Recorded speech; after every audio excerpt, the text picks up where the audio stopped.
توك ان شاء الله اللي هو انا حنشوي لهم الوجبه بتاعتي اليوم هنا في المطعم هذا نفسه. تخيلوا اني بنشوي حلوه، راه فكره، راه تعتبر من الانشطه الحلوه اللي لو انكم تقدروا في ليبيا. تفضل، فيش مشكله بك حطي نار والكوايه تكوي على قلبي سباية بدايه. وش قالوا على النار تاني؟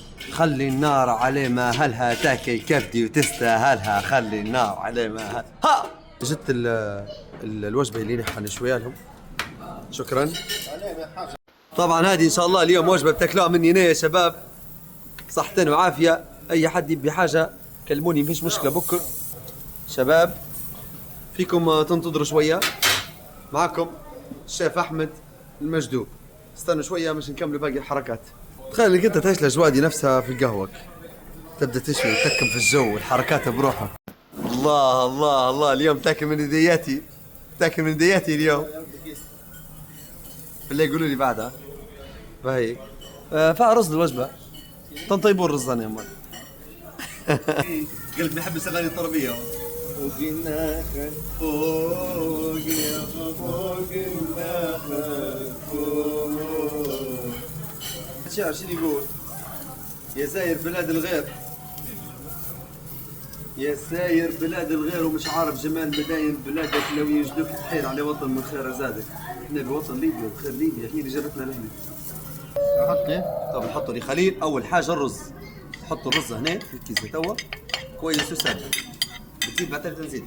بعد شو نديروا ثاني؟ نحطوا البطاطا اللي هي نحطوا جادي. شوف بالله عليك الفنيات، شوف شوف الفنيات. ما شاء الله ما شاء الله. شوف الفنيات. ما شاء الله. بعد شو نديروا؟ نعطيك هنا سلطه كان فيها بصل فوتها. تمام فوتها. وهذه لا لا لا لا شنو هذوما لا. هذه هي لا لا اللي هي في النص. سلطه. ايوه شويه هنا حط في الحاشيه. ايوه هذه في الحاشيه. بعد شو نديروا هنا في المرحله هذه؟ ناخذ واحد شيش. ايوه ايوه لخليل. ايوه تفضل. شكرا شيف احمد، شكرا يا حاج. بالله صورني هنا، صورني هنا. معكم الشيف احمد من قهوه خوتي بوطي. ربي يحفظكم. ما في خلينا نوصل للطاقم اللي هو يبقى بصل الطاقم.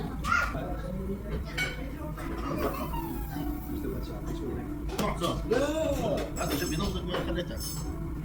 وهذه واجبتي وهذا الجو. هيك تمينا حوستنا كلها على بعضها، طلعت 2145. شكرا وايل، مشكور، تحياتي. بارك الله فيكم، مشكور. السلام عليكم. بارك الله فيك.